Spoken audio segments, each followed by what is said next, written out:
Morgana, I've been just dying to talk to you again. We had such a riveting conversation last time we talked, and I know you're joining us from Scotland. How's the weather there? We actually have had basically no winter. It's been like What? blue skies and a very uncharacteristic year for us this year. Oh my gosh. Well, I'm a little jealous, but springtime might be another issue. You guys get a lot of rain in the spring. Yes. Yeah. Scotland in the spring, you can have snow, rain, thunder, blazing sunshine, and a gale all in one day. This sounds a bit like Utah, actually. If you don't like the weather, wait 5 minutes. Hmm. So there's so many directions we could go because I know you're such an incredible wealth of wisdom and information about the sacred feminine and even what you talk about with societal issues and creativity and what is your doctorate in, by the way? Technically is awarded out of an archaeology department. What it really is what you would call quantum archaeology or quantum anthropology, and it's looking at the experience of being in the world, the experience of the sacred in the world, how we Yeah. engage with all the people, places, things, ideas, social constructs, non-corporeal entities, embodied emotions, and everything else that we engage with. Wow. Oh, I love it. I love it. So you really have niched in, you've taken that background and you've really niched into what would you say is your fascination in that field? I really love here in where I am and what I'm doing now with working with women to unbecome all the things that culture has put upon us and to Mm, find out what we really are at this like deep and divine level of ourselves and how we can be authentically in the world. And I don't mean that sort of like authentic for marketing purposes. I mean, what is it to right. really be a woman and to embody that instead of being a sort of masculinized sculpted for cultural appropriateness version of ourselves. Mm. Well, your book is called Unbecoming. And what is the byline? What is the by title? It is your unorthodox guide to radical wholeness. Radical wholeness. Well, you're in the right place. This is women seeking wholeness. I always say I wish you could change the name to women accepting or allowing their wholeness because you don't have to seek for it. It's already here. Yeah. But it never hurts to be able to garner more knowledge and information about where we are contextually in history because Mm. what we're trying to do is cultivate this rich inner life when so much is happening in our exterior. This is a new era of the earth. We're definitely rising in this awareness and consciousness around what it means to be in the feminine, Yeah. irrespective of gender. So let's kind of start there. What do you see happening? Like where, if you could pinpoint where we are anthropologically, culturally, what's happening right now? I think it's a fascinating time. Of course, I don't want to belittle the trauma that we're experiencing globally in the time of pandemic. Sure. There's also a lot in parallel with the big cultural shift that happened around about the time of the Reformation, where the witch trials were really taking off. There was at that time also global health crisis, or certainly the European health crisis and political crisis, and these great big sort of shifts. And at that time, we really shifted away from the feminine, and everything that it is to be a woman got packaged into witchcrafts. So not just practices that involve something like crystals or anything, but even just women's voices, Sure. natural things about women's way of being in the world. And like birth was taken from women and sort of handed over into the masculine sphere and medicalized as the modern medicine began to be birthed shortly after that. And we're now at a time where, again, there's political unrest and there's health crisis and things, but we're seeing a shift in the other direction. I think this will sound like a really bizarre place for an anthropologist to spend a lot of time, but I spend quite a bit of time on TikTok, which fascinates me because we Oh. get tiny windows into people's lives, Hmm. but those tiny windows kind of add up, and people were very unfiltered on there. And there's so much of the divine feminine and so much of the what has been called witchcraft, but a huge amount of that is just the natural way of being a woman in the world. It's just being intuitive, being in a body that changes shape and sort of shape shifts as you move through it.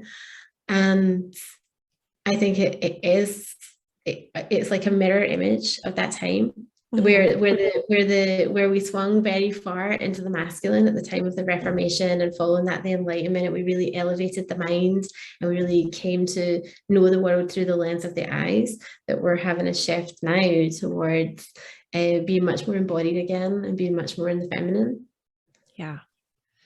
Yeah. And I think it's such a, we've got, I think we're moving also from that sort of independent, individualistic, sort of goal oriented personality achiever, checklisted type of mentality, which is, can be healthy masculine, right?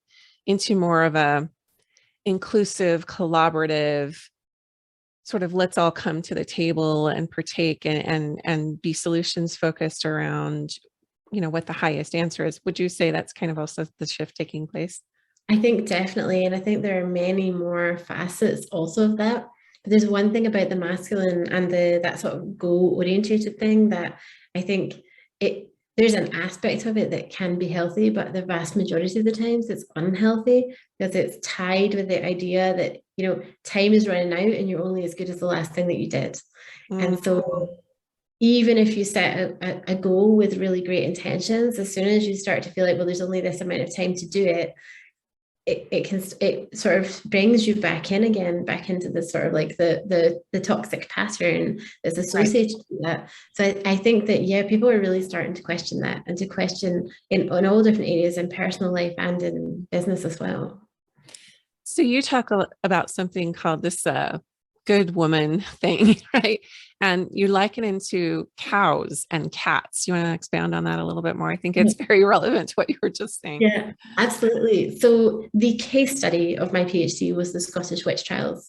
The actual topic of research is all the things I described before, but the case study that I used was the witch trials, and I've also worked with communities like asylum seekers and elderly and children and all kinds of things. But in this particular instance, I was going through all these stories, and these are the sort of the untold stories of women's lives in the early modern periods. And the way that throughout across Europe as well, witches were understood to be like cats. So they're noisy at night, especially. They go places where they're not supposed to go, like they just let themselves into anybody's house.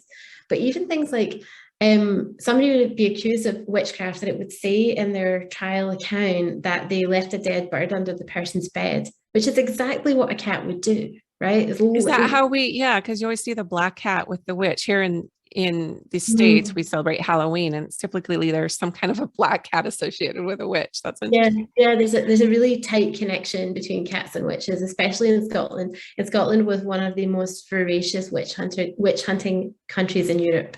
In Mm. fact, actually, if you look at the percentage, like if the populations were the same size, so you're looking at percentage population, you would be like up to 20 times more likely to be accused in Scotland than in England. Wow. Scotland was right at the forefront of like the height of witch trials, but that's a big conversation for another day. But to come back to the cats and the cows thing, sorry, I just put my light back on. To come back to the cats and the cows, the everything that bad women were accused of is the behavior of cats, right?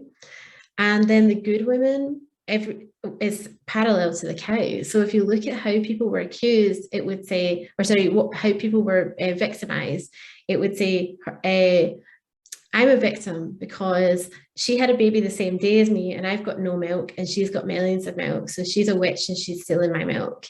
And Mm. then it would be, I have a cow and she has a cow, and my cow has no milk and her cow has millions of milk. So she's stealing my milk, right? And it basically came down to good women give of their blood, sweat, tears, and milk. They don't go where they're not supposed to go. Like they stay in their Mm. confines, just like a cow would, right? And Mm. as I researched this at the same time, I was in a think tank where we're looking at how we've come to be as we are now. So how has the modern identity emerged through the past 500 years, and the cultural shifts that we've experienced and the material shifts? and that shift from the body from into the mind, and these things. And I realized, oh, we still do that, right? It's not so We obvious do. anymore, but we still do that. When I had my own first child, I joined all these breastfeeding groups looking for a I community of do other. too. Lay Leche League is what it's called here in the States. I don't know what it's called. I joined a whole bunch of different ones on Facebook, and they were the most brutal, horrible communities that I had ever been in, where everybody had something to say about whether you were breastfeeding or bottle feeding, and you couldn't possibly do it right, no matter what you were doing, and all the rest of it, right? And it's like, oh, women still fight about that. So interesting. And there's still lines that we're not supposed to cross, and we're still supposed to be quiet and good natured, and we're supposed to be good mothers. Cows are good mothers, and all these things, right? And then we're not supposed to be catty. That's a bad thing. And I don't just mean like the fact that we use catty as an actual insult, and we also like a cat house as a name for a place of prostitution is another example, right? Promiscuity and bad women, cats are all tied up together. And cats are vicious and violent, and they hurt people, like they can scratch you and things, and they're not domesticated. And this is what it comes down to. Good women are domesticated. Good women fundamentally obey the rules. And they bad stay women, with the herd. yeah, exactly. And bad women is anybody that's undomesticated. And fundamentally, cats have never actually been domesticated. Like the research shows that cats have chosen to come into our households because it benefits them, and we like them being here, so we just let them stay, right? But cats have not been intentionally domesticated the way that horses or cows or dogs or anything have. And that's really interesting that we have constructed for women, obviously, in theory, choose to go into a place of employment, and they choose to go into a relationship and such like. But we've constructed this illusion, this world where we don't have those choices, because in order to be good, you have to be domesticated. So you get to choose, are you going to be bad and be yourself? Or are you going to be good and be domesticated? And then you don't get to be yourself. Wow. So there's such duality there with women. I don't know that it exists there for men. It's not in the same way. Not with these clear cut like you get one or the other, but you can't have both kind of vibes. Yeah, it's like that mother archetype or maiden archetype. And I think of milkmaid for sure versus the, wild woman, wise woman archetype. It seems to be like a lot of what I've listened to for, some of the up and coming teachers who are alerting us to what's happening with the rising of the consciousness of the feminine in the consciousness of the feminine is that the patriarchy wants us to sort of stay in this perpetual maiden slash doting mother, as you're referencing, to feed or give milk, but not to sort of step out of that herd mentality and move into sort of the oracle or the priestess or the, especially the wild women. So do you want to speak to that a little bit? Oh yeah, absolutely. Because when we do that, that's where our creativity is. That's where but it's also where our sacred rage is. And Yeah. I think that's what society is really afraid of, because the domesticated woman is taught to turn her rage inward and to blame herself and to blame the other women in her life, which cuts us off from one another and stops us forming any kind of really meaningful world changing unit, right? And when we open up to sacred rage, that then becomes the thing that burns it all to the ground. And that also is part of this cat piece as well. So cats are one of the few species that we interact with on a regular basis, ones that come into homesteads in contemporary sense and also in the past, that will eat their own young. And they do it if the mother is in scarcity, right? So if there's overpopulation or there's not enough food, or if the mother is very young, she would eat her young to reclaim the biological investment. And that's one of the things that was always part of the witch accusation, was that witches ate babies, right? That's just a myth that's kind of been part of this the whole time. Right.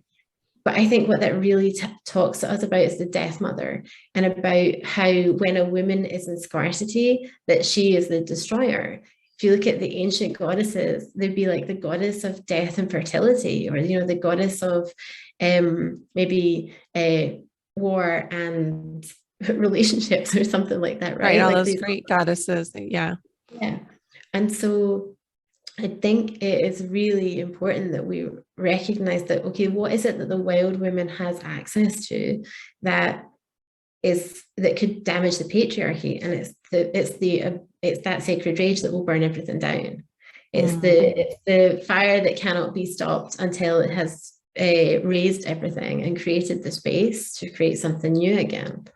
I just did a whole essay on sacred rage, so you're speaking my language. You know, when I think about this propensity the culture has naturally, I think just from those old patriarchal structures to have this sort of focus on the linear and the measurable and the scalable and the scientific and all of those things, it takes us away from I don't want to say ambiguity because that's not even the right word, the mystery maybe, or the dark, which really feeds into that. I think also the death mother archetype that you're speaking to. I think about the goddess Inanna, the Sumerian goddess who descended into the underworld to get her sister Erishkigal and then her ascent, of course. All of that rich symbology and all of those myths we have that are focused on the richness of the fertile, the womb, the darkness. How do you think we're going to be able to really, I mean, I everyone's, well, not everyone in my world, everyone's talking about it, but I recognize in the world at large, I'm sure too in your world, it's very up for people and it gets so misunderstood. So how do you see that healing, or what do you think needs to happen for that to hit mass consciousness? So it's fascinating that you've just said that, because I've just written a big chunk of my book about this exact thing. I cannot wait to read it. The sort of the first, after the introduction, the first main chapter, and then also onwards kind of into the book, is really about this, about we have to start to address the fact that science is in itself as much a theology or a religion in a sense, in that we buy into the numbers without questioning whether or not those numbers are in any way meaningful. And when we measure things, we are saying that that is meaningful. And when we put a value on a specific measurement being reached, we set a bar for everybody, and none of it is, it's all ontological. It's all something that comes from inside of the framework of our specific cultural system. So we have a way of understanding what it is to be in the world, which is informed in a huge and skewed way by the masculine, and specifically the toxic masculine. And that then sets all the numbers that we value, right? So that, you know, that becomes the baseline is there. And then the more we measure things, the more important we think the measuring is, and it's growing and growing and growing. Then it creates a standard and gets ratified by the scientific community or the other think tanks. And we've forgotten that it's not real, you know, like, because when you're inside of an ontological system, it's your reality. You don't realize that it's just one of many systems. And even when you encounter another ontological system, you just think, well, that one is wrong. That's one of the things that, you know, there's so many problems that could have been avoided. So if we look at like the AIDS crisis in Africa, it's a really powerful example. The ontological system of Christians coming in as missionaries and delivering things like contraceptives and stuff like that to try and impact the AIDS epidemic there. They were bringing their belief system. So when they were saying, well, you have to use them because of all these scientific reasons, the African community, that's not inside of their system. And of course, the immediate thought from the scientific and the religious community was, well, they're wrong. And the thing is, though, you experience the reality that you believe in. If you really strongly, deeply believe that you will be healed by something, there's a very great chance that you will. If you really strongly, deeply believe that you'll die of a curse, there's a very strong chance that you will, right? So your reality is so massively informed by the internal system of which it is part, that these two incompatible systems that were for the lived experience of each group and equally valid for each group as they lived it, came up against each other, and just there was no understanding between one another. There's no attempt to try and like create a cultural understanding. So for a really long time, there was no movement forward. And that's a really, I think, a very solid example of how we forget that we forget we're inside a system of values. we think that ours is objective because we're inside it. And So that is not the case. Yeah, I'm writing about that myself right now, how we create these really loaded, ironclad neurological patterns and systems inside of us that were, shaped by the systems we were raised in, whatever we were born into, our cultural norm, as you say. And let's talk a little bit about religious trauma. I know that you have had some wounding with that. And I know a lot of my listeners it's very up for them. I have listeners from, many faith traditions, and some of them were raised in religion, some were not. I personally was raised in a very Orthodox religion, Mormonism, and there's been a lot of patterns that I've had to unpack and kind of look at, I guess, deconstructing or deprogramming of what was healthy, what was not. But I'm really curious for you to share with our listeners sort of your background with that, because it really informed your path moving forward with what you do. It did massively, but me finding myself into religion also was informed by the same path. Everything's sort of co-creative. I was born with very serious allergies, and as a consequence was kind of on the brink of life and death a lot of times in my childhood. And there was a lot of times where I felt very deeply in danger. And in short, without taking up the whole call about this, I wound up in a situation where I was abused, and it was related to those allergies in the initial circumstances. Anyway, it was a doctor, and it kind of went from there. And I felt then that my body had failed me, that my being had failed me, that it was because of my body and my way of being in the world that I had come to be in the circumstances where a bad thing had happened to me. By this time I was 10 years old, and I was trying to sort of reconcile things and find my way into something. And I accidentally actually found my way into the hands of another abusive influence in my early teens. So by sort of 14, 15, I felt like I was really depressed and suicidal and in need of faith. I had been brought up without any, because my mum's agnostic and my dad is, well, he's agnostic now, but he would have said he was atheist back then. So I joined a church where I very quickly became I literally went to church 10 times a week. What religion, if you don't mind me asking? It was a Baptist church. Okay.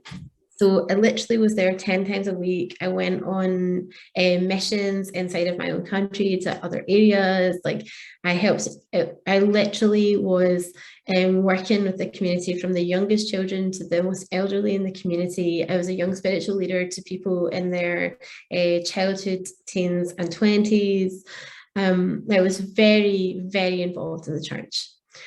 And I also had the same kind of questions that I have now. But, what about the women? What about the women in the Bible? And things like also, frankincense and myrrh are aromatherapy. And it's like Mary Magdalene anointed Jesus' feet, right? Like, what are these things here? Why are there are women here? There's their bodies touching each other here in ways that are not evil. There's essential oils and things. Why do we not talk about any of this? And then one day, the church had an intervention. So I showed up and went into the room where I expected to go to sing in the praise band, which is one of the things that I did. But they didn't have the guitars and stuff there. And then somebody shut the door behind me and locked it. And there's actually a lot of people in the room, which was unusual. I expected fewer. And then somebody that I thought was a very close friend said, "We're here to have an intervention for you." And then the minister and the minister and the deacon also came out from another room, from the little side room. And basically what they said was I had the choice to be exorcised or leave the church. Oh my goodness gracious. Were they all men? Just curiously. No, it was actually two girls that had originally said that I was sharing dangerous stuff with them. Mm-hmm. So it was a community of teens and early 20s, and some of the elder people in the church, men and women. Is it because you were talking about things of the earth, like oils, or were you mostly talking about, the intimacy of women in the Bible, like Jesus and Mary Magdalene, or what? So what was it both of those things, and also talking about the space between prayer and meditation, and how we can live like a meditative and prayerful state all of the time. It doesn't have to be like a conversation, like it can just be a body state. Like, and they didn't like that. They hated all of it so much. And so I chose to leave the church because I couldn't stay.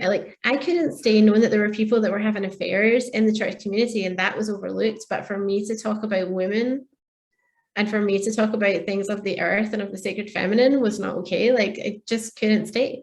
But when I left, it meant I was leaving a community that I would spend every single day of the week. You know, like I was there. That was my whole entire life. It was my whole entire community. It was the place I had gone for salvation, and I had spent years there now by this time. And it was a huge gap that I didn't fully acknowledge or fully experience for a long time. Like I tried other things. I went to I was part of a Buddhist organization. I joined a pagan society. Like I kind of went through a number of different versions of my spiritual self and my spiritual journey, but none of them felt like home. I'm on a podcast. One little cuddle. Cuddles. Two. Okay, you take her. You're gonna have a lovely time. Daddy's gonna get her. Sorry. No, you're good. Just lock me in. We flow with the whole mom thing on this podcast. But that's Maribel, and she's one of my inspirations every day.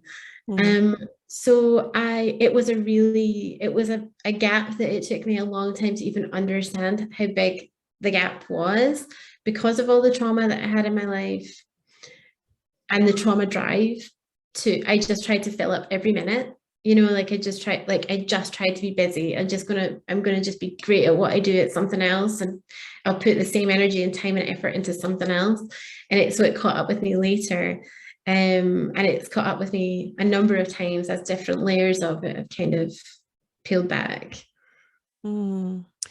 Yeah, I've lived a parallel experience, although not, I mean, obviously everyone's journey is so sacred and individual around that. I have noticed that most of the people I interview, whether we're talking about it online or offline, recorded or not, there's some kind of a reckoning they've had to face with their spiritual path, especially if they were raised religiously, in that it doesn't appear that the religious fathers wanted us to really go with it, to really truly access inner wisdom, because it would fly in the face of what we started our conversation with, were these set of standards or a set of beliefs or a measuring stick, a bar. The bar, at least in my experience inside of religion, when I can only speak for myself, it felt like a bar that kept getting raised. Or I actually liken it to a dangling carrot. Here's the dangling carrot of God's acceptance. And it always just felt like I would get really close to grabbing it by these sociocultural, religious standards. I would get really close to grabbing it, and then it would get moved. But you have to be worthy to XYZ. But the laws of justice, XYZ. But God's standards are here. And so I couldn't argue with God's standards. It had to be me. I was always missing the mark. Yeah, no, I resonate so much with that. And I also, at the same time, I think part of what my community didn't like about me and the way that I was speaking in the church was that I was continually saying that can't be God's standards. Like that's not what it says. God loves all of us, and it's not conditional on your exam results or whatever the thing is. But the structure of the church, we've spoken already about patriarchy, the way that faith is administered, I don't think has very much to do with God or what God is at all. Like and if it does become administerial, if it is bureaucratized or even monetized, it loses the soul of what faith actually is. Yeah. How would you define faith in this context? For me, what faith is now is very personal. And I think that's the way that it has to be. And you mentioned about our inner wisdom. Our inner wisdom sees us each express ourselves as a unique in time and unique, in every way, unique in space, expression of the divine. So if we are all a unique expression of the divine that's never going to exist again exactly as we exist now, then of course our relationship with the divine would be individual and personal and intimate and all the rest of it, because there's never going to be a one size fits all if we're not supposed to all be one size. I think that's the part that sort of culture with a capital C has a problem with. We're supposed to be uniform. Mm-hmm. And capitalism would like us to be even more uniform than we are now, so it can sell us all the same things. Yes. And we'll use them all the same way, and we'll all be basically the same person. And the narrower and narrower and narrower the path and the standards are, the more conformity and uniformity, as you're talking, it's like a homogenized way of worshiping. And that cultural standard that becomes the norm is actually a super high standard. It becomes unattainable, as I was mentioning. You know, I don't know if we talked about this when we talked about before, but this hamster wheel of perfectionism. It's like similar to the dangling carrot I was talking about, but it just loops and loops and loops, and you're running and running and running. For me, it's had to come back to, I mean, the sacred feminine was all about my awakening, and it started with Mary Magdalene, and it started with just feeling what but what is now, I now come to know as the call of the Magdalene, which is to come back to that sovereignty and the inner authority. And religion took me to a certain stage and gave me, I guess, the scaffolding or the structure to be able to even recognize, well, and there's some shadow aspects of even that, but it gave me a framework for the divine that put me in a position where I could understand my place in the cosmos until it didn't.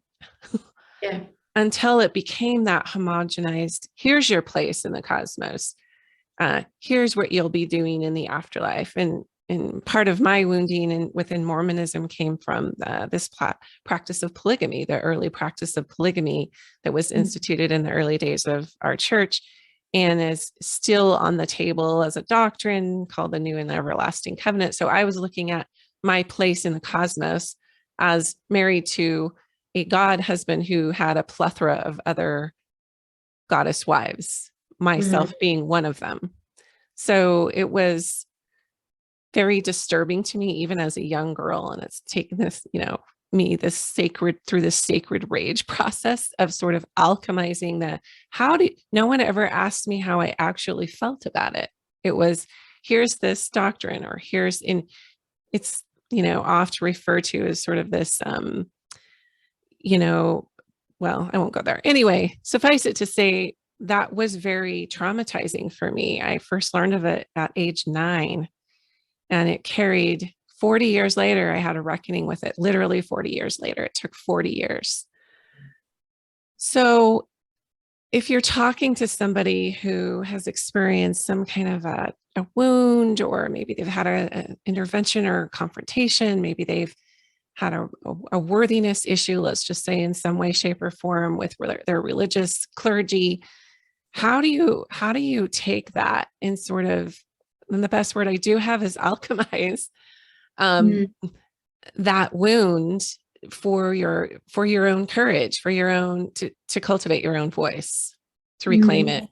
That's such a wonderful, wonderful question, actually. And there are two pieces that I would reflect on. And one of them is not to sort of give up on those beautiful moments and those moments of connection. Like, I experienced a beautiful faith and I had a beautiful connection to the divine when I was just doing it my own way and not knowing that I was doing it wrong, in inverted commas, before my church caught me and said, oh, you're not supposed to do that. I used to just pray in silent sort of contemplation for 3 hours a day, and feel deeply, deeply connected to the divine, and had a very spiritual life. And it got me through a really hard time. Like you said, it gave me a framework until it didn't, right?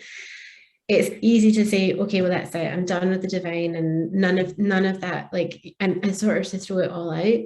I think that there's an important part is actually recognizing the parts of yourself you did find there, and don't throw them away. You know, recognize that those higher vibrational experiences, and keep them, and not let the experience that you've had take them away from you, because then it's like, well, you're trying to reclaim one part, but you're doing it by throwing another part away.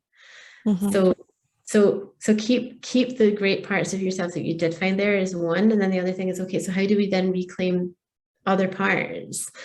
And from my perspective, I really believe that we have to go through the dark night of the soul. You can't bypass absolutely it. And you will find, I don't know if you're familiar with Star Wars, or your audience is familiar with Star Wars. Oh, yes. Well, I'm not as nerdy as some people about it, but yes, I have a basic working knowledge. So there's a bit on Dagobah where Yoda is telling Luke to go into this cave, and Luke says, well, what will I find in there? And Yoda said, take only what you only find what you take with you, right? It's only whatever you take in. But when Luke is in there, he sees Darth Vader, and he pulls out his lightsaber because he's taken his own fear in there. And that's the dark night of the soul. That's exactly what you will find in there. You will find yourself. You'll find your own fear, and your own fear of your own inadequacy and things. And the really important part, and then when you go in there, is instead of thinking, I'm broken, or instead of thinking, I don't like this, it's scary, I'm leaving, is to love those parts. Like love the part of you that's afraid, love the part of you that feels like it's not enough, love the part of you that doesn't want to be seen. In that moment, love all of those parts. And then from there, you can come through it and step by step find more of them and bring more of it into your life. So I love the old stories of fairy accounts. So these are not fairy tales. These are the stories where people said they had been abducted by fairies. Wow. These are the origin stories of the people that we mentioned at the beginning of the call. Like, these are the origin stories of the wise women and the shamans and the healers, and like the women that were in their mystic powers and stuff. And there would invariably be some trauma that is kind of buried in their fairy account. It could be illegitimacy, or potentially maybe sexual assault or incest, or maybe infanticide or infant death. Like there's stories of their engagement with the fairies have these kind of like dark elements or whatever, but they would go into the fairy realm, and then when they came out, they would have a magical power. So that was their kind of initiation into like the sacred, divine, feminine way of being in the world. And I think a beautiful exercise is to create a fairy tale of your own life and write your own life. Like, this is actually going to be in the book, but write out your own life as a fairy tale where you get to be a magical character. And then, you know, what amazing tools have you got on the road while you were there? Like, did you get a lightsaber, or did you get a special magical sword, or, you know, something like that? Like, did you get a magical potion? Like, but just sit down and be imaginative and creative and free, right? And write a fairy tale.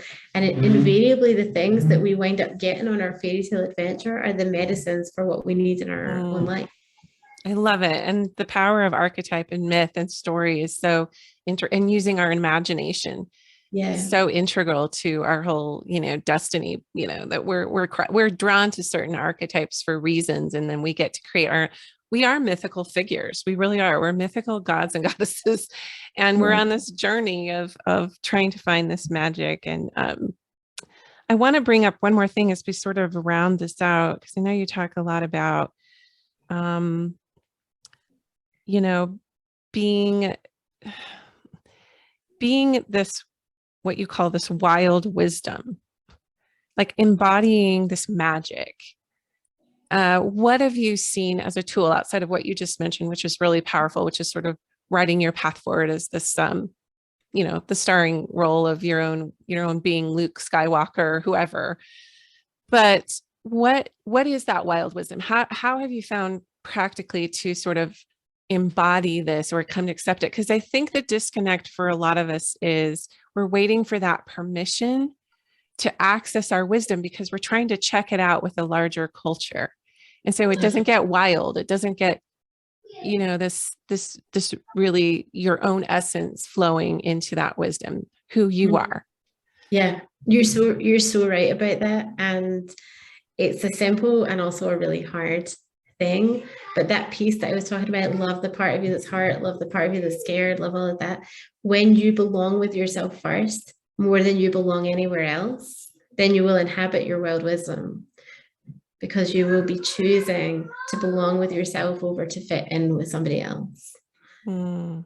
And a really simple exercise to begin with actually is something that I just call yes, please, no, thank you. And it is basically this: if something feels like a full bodied yes, please, then move towards it and become it and be it and allow it in. So move towards your joy, move towards your enthusiasm.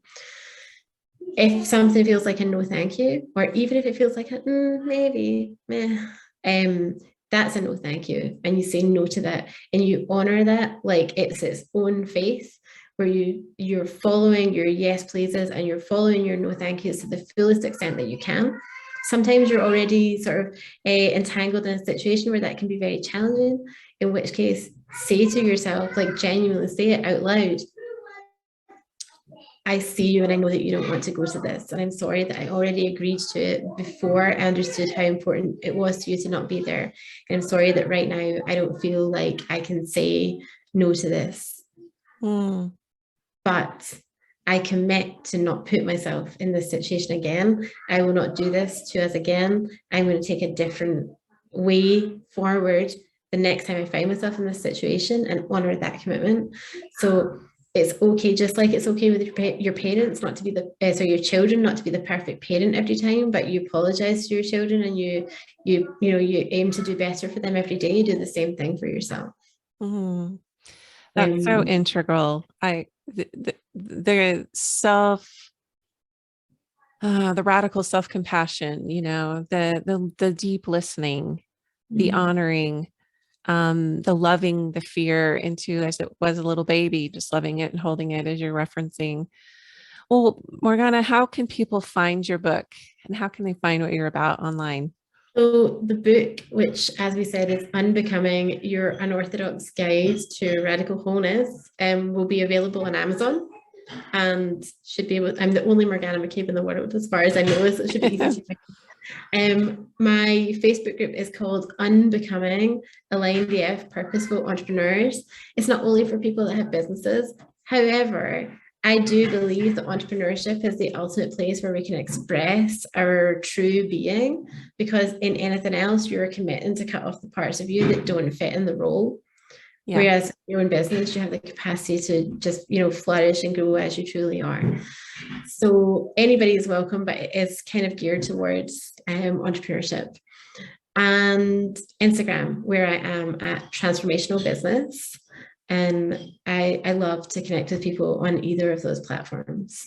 Perfect. Well, I am so excited, like I said, to read your book. And I know that, you know, what you're offering is very needed right now. And it's just that radical permission. I love the word unorthodox now. One of my favorite words. Thank you so much for your time today. Thank you so much for having me. It's been a joy.